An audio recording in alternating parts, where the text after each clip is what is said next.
اندر مبعوث فرمایا اور ہمیں اس نبی کا امتی ہونے کا شرف عطا فرمایا۔ برادران اسلام، اس وقت پوری دنیا کے جو حالات بنے ہوئے ہیں کورونا وائرس کی وجہ سے، ہر بندہ پریشان ہے۔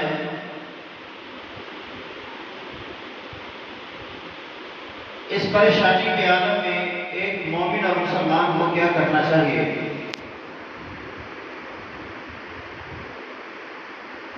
جب اس طرح کے حالات پیدا ہو جائیں، انسان کو وباؤں کا سامنا ہو، مشکل حالات کا سامنا ہو، پریشانیوں کا سامنا ہو، مصائب کا سامنا ہو، تو اس وقت انسان کو کس طرح کی زندگی گزارنی ہے، اس حوالے سے چند ایک گزارشات ہوں گی۔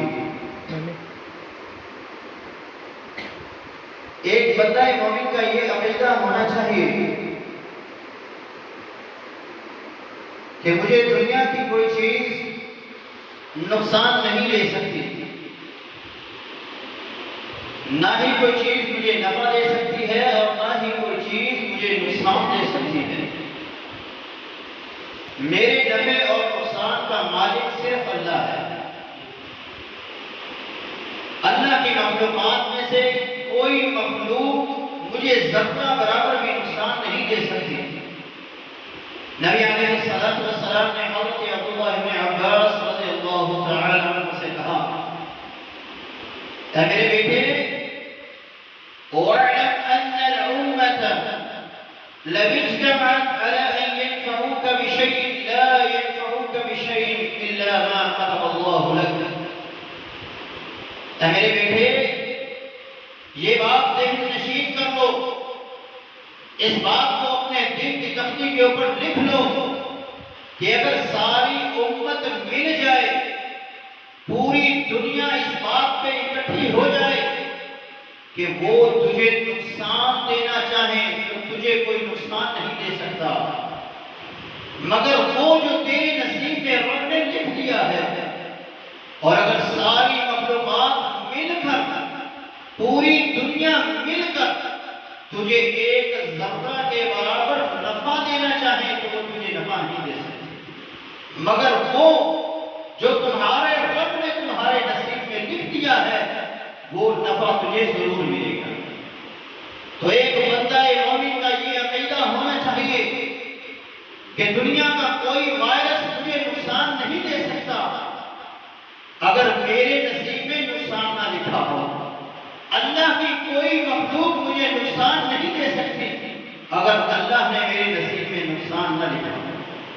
احتیاط کے تمام پہلوؤں کو اختیار کیا جائے اور اپنے خالق و مالک کے اوپر توکل کیا جائے تو ایسا انسان کبھی بھی مشکلات کا شکار نہیں ہوگا، کبھی بھی بیماریوں اور وائرس کا شکار نہیں ہوگا، وباؤں کا کبھی شکار نہیں ہوگا۔ جو تمام احتیاطی پہلوؤں کو ملحوظ خاطر رکھتا ہے اور اپنا اعتماد اور یقین اپنے خالق و مالک کے اوپر رکھتا ہے۔ دوسرا کام، مسائل اور پریشانیوں کے دنوں میں ایک بندہ مومن کو یہ کرنا ہے کہ وہ ان دنوں میں موت کا ڈر اپنے دل سے نکال دے۔ مومن موت سے نہیں ڈرتا، اور راہی قوم کا ڈر اور قوم اس کے دل میں ہوتا ہے، اور وہ تو ہمیشہ اس تبدو کے اندر ہوتا ہے کہ وہ کون سا وقت ہوگا جب میں اپنے خالق و مالک کے سامنے پیش ہوں گا اور عزت و احترام کے ساتھ مجھے اس دنیا سے بہتر جنت کے اندر داخل کر دیا جائے گا۔ اللہ رب العالمین نے ایمان والوں کو مخاطب کر کے کہا ہے، فَمَنْ كَانَ يَرْجُو لِقَاءَ رَبِّهِ فَلْيَعْمَلْ عَمَلًا صَالِحًا وَلَا يُشْرِكْ بِعِبَادَةِ رَبِّهِ أَحَدًا۔ جو بندہ اپنے رب کی ملاقات کے لیے بڑا بیتاب ہے تو اس کو چاہیے کہ وہ کثرت کے ساتھ اپنے رب کی عبادت کرے، اپنے رب کی عبادت دل سے کرتا جائے۔ ایسے بندے کو کوئی ڈر اور خوف نہیں ہوگا، ادھر موت ادھر جنت کا داخلہ ہوگا۔ اللہ تبارک و تعالیٰ نے ایمان والوں کو مخاطب کر کے کہا یا ایھا الذین آمنوا اتقوا اللہ حق تقاتہ ولا تموتن الا وانتم مسلمون۔ اے ایمان والو، اپنے رب سے ڈر جاؤ، موت کا ڈر نہیں بلکہ رب کا ڈر انسان کے دل میں ہونا چاہیے۔ اپنے رب سے ڈر جاؤ جس طرح ڈرنے کا حق ہے۔ ولا تموتن الا وانتم مسلمون، موت آئے تو اس حالت میں کہ تم رب کے فرما بردار بندے ہو۔ جب ایسی موت آئے کہ بندہ رب کی اطاعت اور فرما برداری کے اندر زندگی گزار رہا ہو تو پھر موت کے وقت فرشتے آگے کیا کہتے ہیں؟ یا ایھا النفس المطمئنہ ارجعی الی ربک راضیۃ مرضیہ فادخلی فی عبادی وادخلی جنتی۔ اے مطمئن روح، اے پاکیزہ روح، اس پاکیزہ جسم سے نکل اور اپنے خالق و مالک کی طرف چل اور رب کی جنت میں داخل ہو جا، رب کے نیک بندوں میں داخل ہو جا۔ وہاں اس کو سلام پیش کیے جا رہے ہیں، وہاں اس کو جنت کی بشارتیں دی جا رہی ہیں اور اس کی روح کو ایک جنتی لباس کے اندر لپیٹ کر آسمان دنیا کی طرف لے جایا جاتا ہے، پھر مقام علیین تک اس کو پہنچا دیا جاتا ہے۔ یہ کون؟ جس نے اپنی زندگی میں موت کا ڈر نہیں بلکہ اپنے خالق و مالک کا ڈر اپنے دل میں بٹھایا اور ہمیشہ رب کی عبادت کے اندر اپنی زندگی گزارتا رہا۔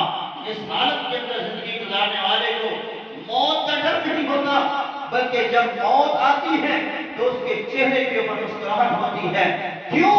کیونکہ وہ اس دنیا کی تنگیوں سے نکل کر، اس مسائب اور پریشانیوں سے نکل کر وہ جس جگہ جا رہا ہے وہ اس جگہ سے بہتر ہے۔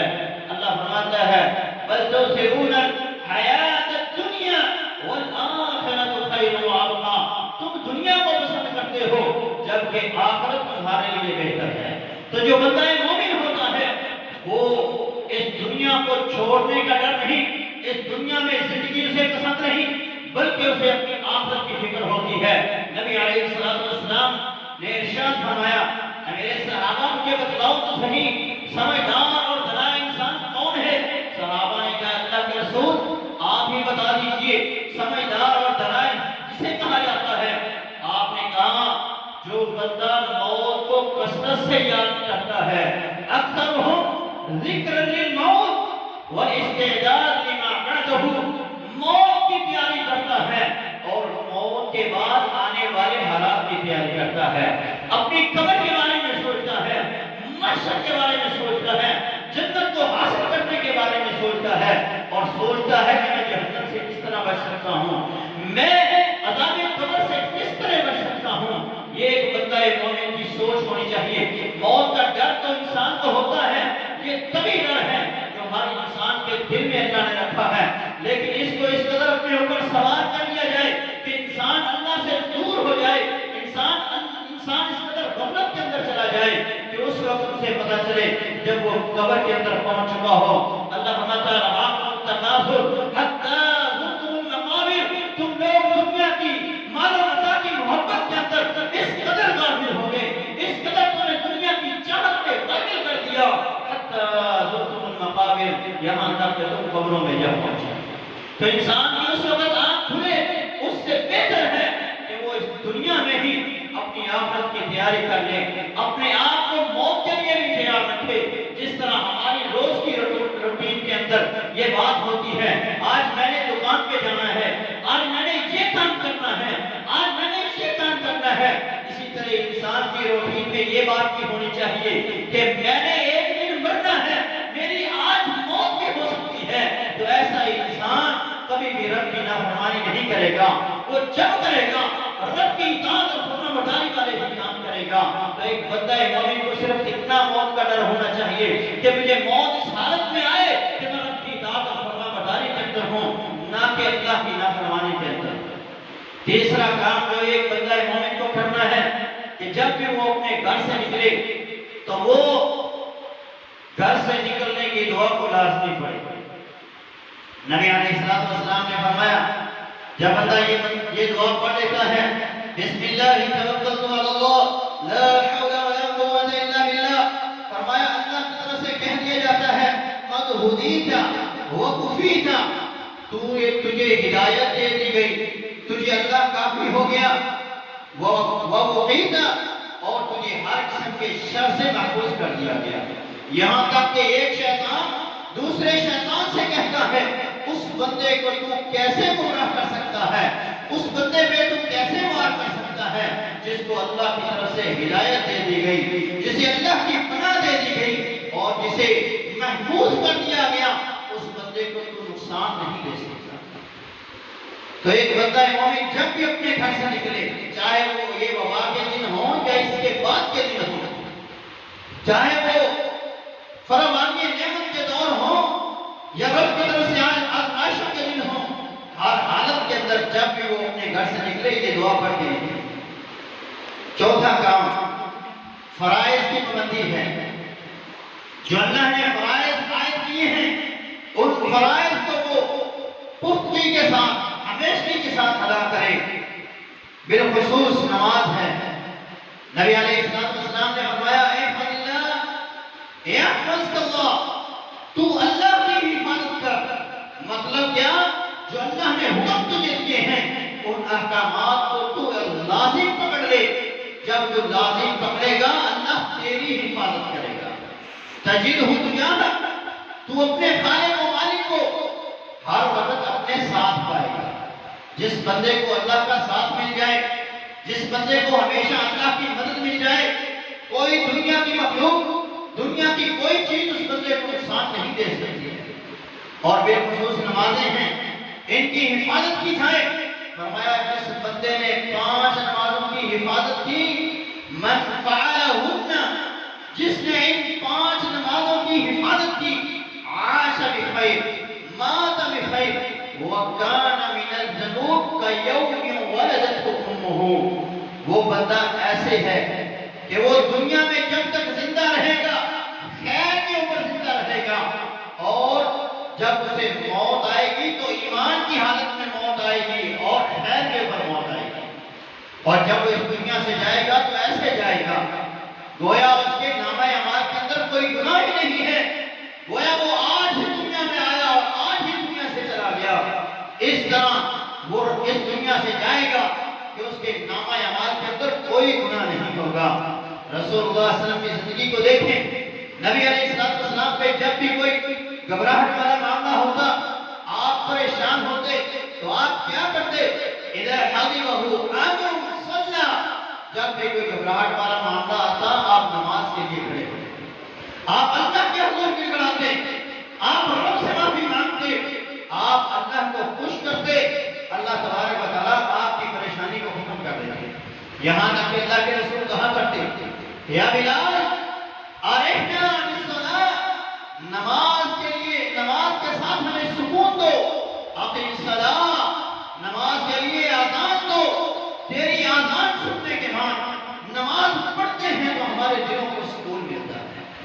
اور یہی حکم رب نے ہمیں بھی دیا ہے، یا ایھا الذین آمنوا استعینوا بالصبر والصلاۃ، اے ایمان والو اگر مشکلات آ جائیں، اگر پریشانیاں آ جائیں، مصائب آ جائیں، تو پھر ایک بندہ مومن کو ان مشکلوں کے اوپر صبر کرنا ہے اور اس کے ساتھ ساتھ نماز پڑھ کے رب سے مدد مانگے۔ جب یہ کیفیت ہوگی تو اللہ کہتا ہے ان اللہ مع الصابرین، ایسے لوگوں کے ساتھ میں ہوں۔ اور جب بندے کو رب کا ساتھ مل جائے گا پھر اسے دنیا کی کوئی چیز نقصان نہیں دے سکتی۔ اسی طرح قیام اللیل ہے، رات کا قیام، ان دنوں میں رات کا قیام کرنا چاہیے۔ نبی علیہ السلام نے فرمایا حضرت بلال رضی اللہ عنہ سے، علیکم بقیام اللیل، تم لوگ رات کے قیام کو لازم پکڑو، نماز تہجد پڑھو۔ کیوں؟ فَإِنَّهُ دَأْبُ الصَّالِحِينَ قَبْلَكُمْ، یہ تم سے پہلے لوگوں کا طریقہ ہے، وہ بھی راتوں کو کھڑے ہوتے رب کے سامنے، رب سے مانگتے، فائدہ فَإِنَّ قِيَامَ اللَّيْلِ قُرْبَةٌ إِلَى اللَّهِ، اس قیام اللیل کے ذریعے انسان رب کے قریب ہوتا ہے، انسان اپنے رب کے قریب ہوگا۔ وَمَنْ حَاطَ عَنِ الْإِثْمِ، بندے کے گناہ معاف کر دیے جاتے ہیں، بندہ گناہوں سے رک جاتا ہے۔ وَتَكْفِيرُ السَّيِّئَاتِ، اس کے گناہ نامہ اعمال سے مٹا دیے جاتے ہیں۔ وَمَطْرَدَةٌ لِلدَّاءِ عَنِ الْجِسْمِ، اور بندے کے جسم سے بندے کی بیماری کو ختم کر دیا جاتا ہے جو بندہ رات کا قیام کرتا ہے۔ اس لیے ان دنوں میں ہمیں رات کا قیام لازم کرنا ہے تاکہ ہم اس وبا سے اپنے آپ کو بچا سکیں۔ اسی طرح کثرت کے ساتھ اللہ تعالیٰ کا ذکر کرنا ہے۔ فرمایا یا ایھا الذین آمنوا اذکروا اللہ ذکرا کثیرا وسبحوہ بکرۃ واسیلا، اے ایمان والو تم لوگ اللہ کا کثرت کے ساتھ ذکر کرو اور صبح و شام اللہ کی تسبیحات کو بیان کرو۔ ان دنوں میں جب انسان اللہ کا کثرت کے ساتھ ذکر کرتا ہے تو اللہ اپنے بندوں کو معاف فرما دیتے ہیں۔ کیوں؟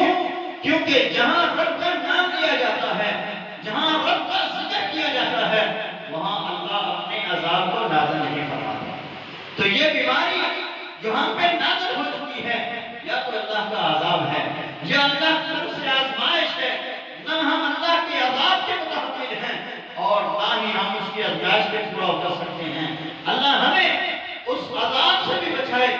اگر یہ بیماری عذاب ہے تو عذاب سے بچا دے، اور اگر یہ آزمائش ہے تو اللہ ہمیں آزمائش سے بچا دے۔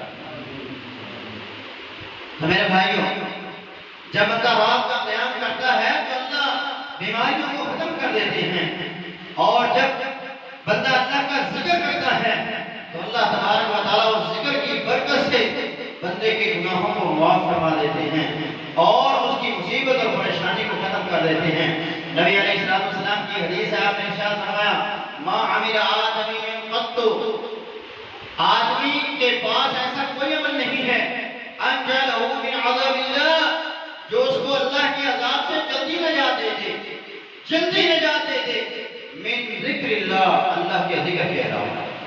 اللہ کا ذکر ایسی چیز ہے جو بندے کو جلد اللہ کے عذاب سے محفوظ کر دیتی ہے اور اس کو بچا لیتی ہے۔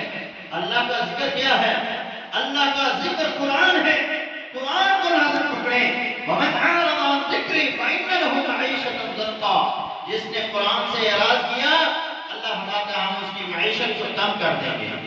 آج ہم نے اعراض کیا تو اللہ نے ہماری معیشت کم کر دی ہے اور ہمیں ہمارے گھروں تک قید کر دیا۔ آج غربت و اخلاص بڑھ رہی ہے۔ کیوں؟ کیونکہ ہم نے رب کے ذکر سے اعراض کیا۔ اور دوسرا رب کا ذکر ہے نماز۔ اللہ فرماتا ہے اقیم الصلاۃ لذکری، اے میرے موسیٰ میرے ذکر کے لیے نماز کو قائم کیجیے۔ تو نماز رب کا ذکر ہے، نماز کی پابندی کریں۔ اسی طرح سبحان اللہ، الحمدللہ، اللہ اکبر دعائیں ہیں، ان دعاؤں کو پڑھیں، یہ بھی رب کا ذکر ہے۔ جو بندہ ان دعاؤں کو پڑھے گا اس کی برکت سے اللہ اس بندے کو بیماریوں سے، وائرس سے، وباؤں سے محفوظ کروا دے۔ اسی طرح استغفار ہے، ان دنوں میں استغفار کثرت سے پڑھنا چاہیے۔ نبی علیہ السلام کی جب ہم زندگی کو دیکھتے ہیں تو آپ ایک ایک مجلس کے اندر بیٹھے ہوئے 70 بار 100 بار استغفر اللہ پڑھتے تھے۔ اور نبی علیہ السلام نے فرمایا جو بندہ یہ دعا صبح کے وقت پڑھ دے، جو بندہ یہ دعا کو پڑھ لیتا ہے اللہ تبارک و تعالیٰ اس کے سارے گناہوں کو معاف فرما لیتے ہیں، حتیٰ کہ اگر وہ میدان جہاد سے بھی بھاگا ہو اس کا یہ گناہ بھی معاف ہو جاتا ہے۔ یہ دعا کیا ہے؟ استغفر اللہ الذی لا الہ الا هو الحی القیوم واتوب الیہ۔ اس دعا کو اپنی روٹین میں رکھیں، صبح و شام اس دعا کو 3 دفعہ پڑھیں۔ اسی طرح سید الاستغفار ہے، سب سے بڑا استغفار نبی علیہ السلام نے فرمایا جو بندہ صبح کو پڑھتا ہے شام تک فوت ہو جاتا ہے اللہ اس کی بخشش کر دیتے ہیں، جنت کا داخلہ دے دیتے ہیں۔ جو شام کو پڑھتا ہے صبح سے پہلے اگر اسے موت آ جاتی ہے تو اللہ اس بندے کو معاف فرما دیتے ہیں۔